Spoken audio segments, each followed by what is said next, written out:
Tantor Audio, a division of Recorded Books, presents A Companion to Marx's Grundrisse by David Harvey.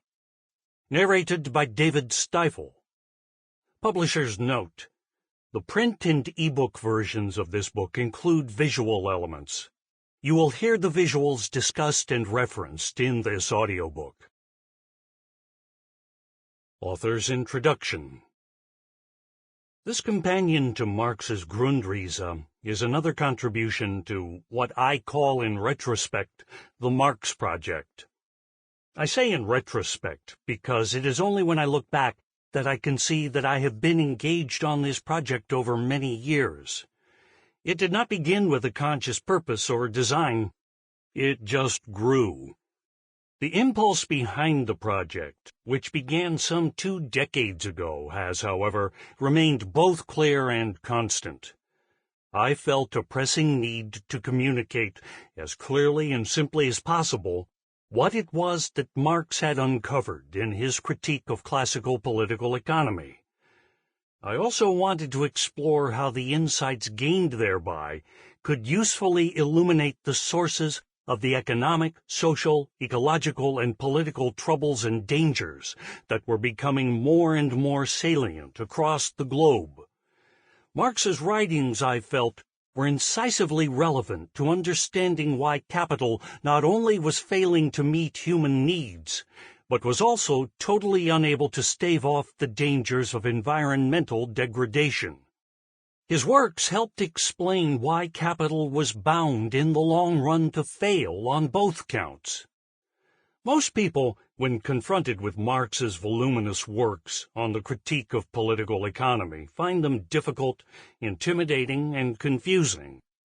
As a result, there have arisen a variety of interpretations of his work by scholars and activists alike, coalescing, in some instances, into what appear to be factions, or even whole schools of thought, as to what the correct line is for elaborating on Marx's theoretical contributions. Political parties of the left, particularly of a communist persuasion, have often shaped distinctive but somewhat rigid interpretations suited to their political situation and agendas. Marx, being the controversial figure that he is, has also attracted his share of personal vilification from opponents. Deliberate misrepresentations and false representations abound, along with more sophisticated and subtle attempts to undermine his views. All of this creates expectations and a climate of presumption and prejudgment that makes a simple and uncluttered reading of any of his texts virtually impossible. My aim was and is to open a door into Marx's thinking and to encourage as many people as possible to pass through it and take a closer look at the texts and make of them what they will. I have no interest in trying to impose my own particular interpretations on anyone. That is why I call my books on Marx companions rather than guides. I cannot, of course, open a path to an understanding of Marx's thought without using my own experience and interests as crucial helpmates for interpretation. The fact that my main interest has been urbanization and uneven geographical development at a variety of scales clearly affects the way I evaluate Marx's texts. I imagine myself, however, accompanying the reader on a long hike, in which I point out this and that particular feature here and there, drawing upon my long experience of working with the text, and highlight moments of epiphany for me, linking ideas together when possible, while always wondering and asking what it is that you, the reader, might make of it all. In teaching Marx over the last 50 years, I have been incredibly fortunate to teach it to all sorts of different groups and audiences.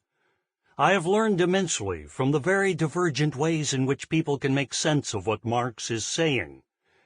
This is, of course, a tribute to the rich complexity of the texts, that they can speak so directly to so many different people living in such radically different situations and coming from such radically different cultural and intellectual traditions. The Grundrisse is by far the most interesting and the most difficult book by Marx to work with. It is a set of notes that Marx was frantically writing to himself at a rather frantic time. Marx, throughout his lifetime, employed different modes of writing depending upon his audience. These can be categorized into 4 types. There was first the writing style adopted in his journalism, in his contemporary commentaries, and in his correspondence. It is plain-spoken and colloquial, even as it takes on difficult matters with some conceptual grace. Some of his serious writings on political economy were prepared for publication, such as Volume 1 of Capital. There he is greatly concerned to use a language which he thinks his audience will understand. That audience was the literate fraction of a working class, the majority of whom were illiterate. The literate fraction was self-taught, quite sophisticated, and being autodidacts, unlikely to be subject to the disciplinary tropes of formal education. So while Capital may appear to us as a difficult book, somewhat above the capacity of the average undergraduate in formal education to easily comprehend, this would not necessarily be true for the autodidact artisans that Marx was concerned to influence, primarily in Britain and France, but also in the United States and beyond. My own hope in my Marx project has been to recast Marx's language in a way more accessible to contemporary student audiences, along with the autodidacts. Yes, they still exist, in the labor unions and social movements. The third kind of writing is more experimental. It is constructed as a voyage of discovery, where Marx will unfold an argument, sometimes deploying novel and even arcane concepts for anyone willing to follow. This is characteristic of the manuscripts out of which Engels constructed both volumes 2 and 3 of Capital. The fourth kind of writing is Marx writing purely for himself, using whatever tools and ideas that he has in his head, prepared to unleash a stream of his own consciousness, to set down possibilities and potential interrelations that may or may not turn out to be important in his more considered studies. This last is the predominant style of the Grundrisse, and it is this that makes it such an exciting, frustrating, imaginative, and sometimes boringly repetitive text to work with. Marx is, in short, just talking to himself. It is not sufficient to understand his language, which is distinctly his own. It is also important to understand his mode of thinking, which is, to put it mildly, somewhat elusive. But this is the form of writing that dominates in the Grundrisse. One of the things that makes reading and interpreting the Grundrisse so difficult is determining whether Marx is advancing his own conceptual framework and interpretations, or simply reporting upon that of others. For example, at the very outset of the introduction, he states, "Individuals producing in society, hence socially determined individual production, is of course the point of departure." We can read this as saying that this is where he, Marx, proposes to start, or as Marx saying that since this is where bourgeois political economy typically starts, then this is where he is obliged to start his own critical interrogation. The outcome is often a fusion of both. He may end up saying that socially determined individual production is a good and appropriate place to start, provided we interpret the individual in a different way from that given in bourgeois political economy. I note in passing, however, that Marx begins Capital with the commodity, which was definitely his own choice. Marx does not think the bourgeois political economists were idiots, liars, or mere apologists. Some of them may have been that, but certainly not Adam Smith and Ricardo, and the host of other thinkers, like James Stewart, William Petty, Sismondi, Quesnay, and even on occasion Thomas Malthus, who preceded or succeeded them. Marx regarded most of the bourgeois political economists as honest journeymen and scientists, seeking desperately to understand the confusing and enormously complex political and economic changes occurring around them. They provided Marx with the raw materials for his own interpretations, and if only for that reason commanded respect. But there is plenty of unfinished business in the Grundrisse, as well as in Marx's work in general, as to what is distinctive to Marx and what is derivative from the bourgeois political economy of the time. This is very much the case, for example, with respect to Marx's concept of value, which to this day has never been firmly defined to everyone's satisfaction. Marx in the Grundrisse is not always consistent with himself. He sometimes changes conceptual apparatuses in midstream. The meaning of key concepts evolves as the text unfolds. He is often unsure as to exactly where he is going. The result is a somewhat messy, complex, but open and episodically incisive analysis. But then, capital is a somewhat messy, complex economic system, and the Grundrisse, often by happenstance, mirrors this complexity in some pretty astonishing ways. There are, however, different ways to read this text. A very close, deep, and systematic reading would take a long time. It is easy to spend a week wrestling with the meaning of just a few pages. Other readings take a particular angle on Marx's thinking. For instance, philosophers might read it looking for how Marx is appropriating Hegel or Spinoza, while economists are typically drawn to how Marx is appropriating Adam Smith, David Ricardo, and the socialist Ricardians. Marx frequently argues in opposition to Proudhon and the French socialists. I do not find that commentary particularly enlightening or interesting. For this reason, I tend to give the debate with Proudhon short shrift in this reading. I am furthermore not equipped by intellect or temperament to wrestle with the complexity of the Hegelian influence and the extensive philosophical explorations of Marx's language and method. I appreciate the work done by others on these topics, but those interested in it must needs look elsewhere. Marx was not only seeking in this text to come to terms with Ricardo and Hegel, he was also engaged, in my view, in a titanic struggle to emancipate himself from the limiting categories of Ricardian analysis and the prison house of Hegelian formulations. I here concentrate, therefore, on what Marx defines as his central mission in the Grundrisse.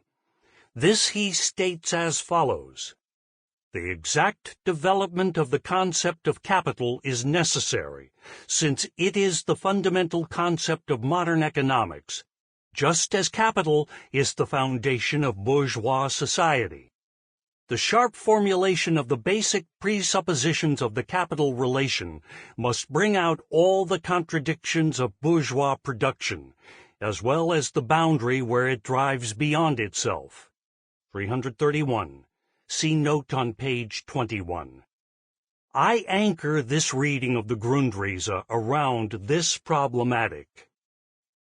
Marx was concerned not only to understand the concept of capital and its elaboration in the world of thought. He was also concerned to come to terms with capital as it was operating on the ground, and how its abstract laws of motion, albeit riven with contradictions, were not only producing economic crises, such as that of 1857-58, but were also dictating conditions of life and labor for the mass of the population in the then capitalist world. Capital is, of course, still with us, and the unfolding of its inner laws of motion, along with all its inner contradictions, is omnipresent, though perhaps dressed in new clothing, and perhaps practiced at a much expanded scale.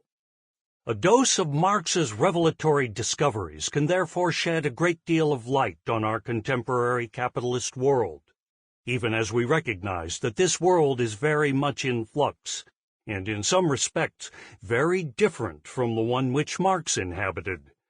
Yet there are also reasons to think that the chief elements of Marx's theoretical conception are more relevant now than they have ever been. When Marx was writing, industrial, as opposed to merchant capital, was dominant in only a small corner of the world: Britain, Western Europe, and the eastern seaboard of the United States. But the kind of factory conditions which Marx depicts in Capital in the chapter on the working day can now be found in Bangladesh, China, Turkey, Brazil, India, Guatemala, and South Africa, just to name a few places. Capital has, moreover, scaled up to the edge of the globe, and while this scaling up calls for theoretical adjustments, it deepens rather than lessens the contradictions to which capital as an economic system is prone. On the other hand, the complexity of class formations and class relations on the world stage makes the applications of some of Marx's theorizations, as we shall see, problematic. There is, however, a structure to Marx's seemingly chaotic inquiry in the Grundrisse. It is important to be aware of this structure when studying the text. Marx aims to investigate the formation and functioning of capital as a totality.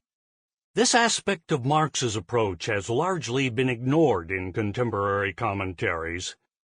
I suspect the turn to Foucault and post-structuralism, which holds totalizing discourses and, ergo, any evocation of the concept of the totality in anathema, is partly to blame.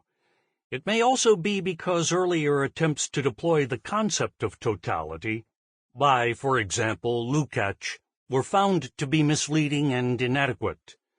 But Hegel's concept of totality is of a closed, self-contained, and self-sustaining entity, and it was this concept of totality that proved, correctly in my view, to be so inadequate. Marx seeks to emancipate himself from this Hegelian conception.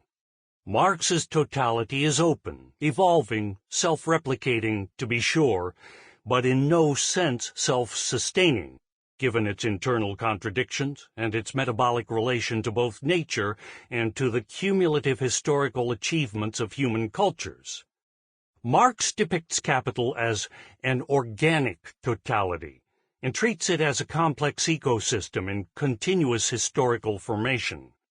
But Marx limits his inquiries, for the most part, to the totality of capital and not of everything. While capital may be the driving force, the foundational process within bourgeois society, it does not say everything that needs to be said about capitalism as a social formation. The theory of capital as a mode of production is one thing. The theory of capitalism as a social formation is quite another. In the Grundrisse, Marx mainly focuses on the former, even as some of his asides clearly target the latter. The ecosystemic analogy is important here.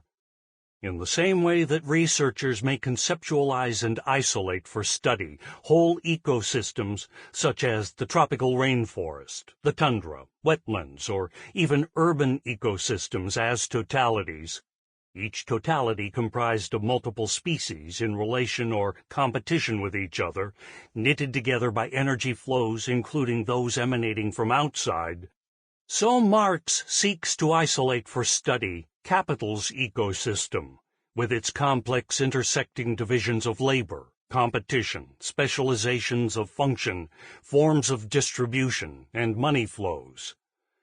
This totality of capital is, in some respects, like a human body, though this analogy will prove misleading if pushed too far. Marx at one point pursues exactly this analogy to elucidate the importance of differential turnover times. In the human body, as with capital, the different elements are not exchanged at the same rate of reproduction. Blood renews itself more rapidly than muscle than bone, which in this respect may be regarded as the fixed capital of the human body. 670. The human body circulates blood through the heart and oxygen through the lungs, ingests energy through the digestive system and the stomach, deals with waste through the liver and kidneys, while coordination is exercised through the brain and the central nervous system. Each of these circulation processes is autonomous and independent, and subject to specialized knowledge in the form of cardiology, neurology, urology, etc., but subsumed within the logic of the totality of a human body as a functioning system. It makes no sense to assign a hierarchical structure of importance or causality to the interactions and interrelations between all these different circulation processes. The failure of any one of them threatens the life and existence of the totality. In the Grundrisse, Marx decomposes capital into different circulation processes. He begins with the study of monetary circulation. Not all money is capital. Capital is money circulating in a particular way. But monetary circulation has to be studied as autonomous and independent, performing all manner of social functions other than that required in the flow of money as capital. Money becomes money capital through its encounter with and purchase of the capacity to labor. This sparks an analysis of the circulation process of the capacity to labor. Figure 1. Capital, value, flows through the different moments of 1, page 15, commodity purchase, labor power and means of production. 2, a labor process producing surplus value. 3, realization through sale in the market. 4, distribution. And 5, reinvestment. This forms a distinctive circulation process of capital in general. Figure 2, page 18. The flow of capital can be divided into two distinctive paths, those of circulating capital with a turnover on an annual basis, and those of long-term fixed capital, for example, machinery, together with flows into the consumption fund, for example, housing. Figure 3, page 296. Fixed capital and long-term consumption fund formation take on a special character and significance. They both intersect with the circulation of interest-bearing capital, which supports and coordinates them. This connection is only occasionally mentioned in the Grundrisse, even though it is usually incorporated in the various plans that Marx lays out to guide his future work. The circulation of interest-bearing capital is taken up in detail, of course, in Volume 3 of Kapital. There are other circulation processes that could be incorporated, but Marx leaves them to one side in the Grundrisse, except in the various plans. The circulation of state revenues through taxation and public investments is notably lacking, except for a brief commentary on road building. The totality of capital is not pre-given or predefined. It is not some ideal type waiting to be revealed or discovered, nor is it fixed and determinate with respect to its reach in space and time. While the idea of totality undoubtedly derives from Hegel, Marx reworks it and revolutionizes it, as he does with almost everything else taken from Hegel. For Marx, the totality is a network of historically specific social practices and relations built and evolving over time through human action. This network is constantly in the process of growth and transformation, perpetually becoming, as he puts it, even as it exhibits certain tendencies toward permanence. The emphasis, however, is upon the fluidity of the processes that sustain and create it. But the crystallization of various features within the totality can guide, inhibit, imprison, or exacerbate the processes that historically constitute it. This crystallization can, from time to time, become downright sclerotic. It then appears as if humanity has imprisoned itself in its own web of social, class relations, institutional arrangements, for example, the law, and social interactions. It constantly finds itself straining to break the bonds and barriers that it has itself created. This is the foundational contradiction within the capitalist mode of production. The Grundrisse is structured as an inquiry into the different circulation processes that produce and support capital as a totality. We have 1. The circulation of commodities through exchange. 2. The circulation of money as money. 3. The circulation of the capacity to labor, Figure 1. 4. The circulation of money as capital, Figure 2. 5. The circulation of fixed capital, Figure 3. 6.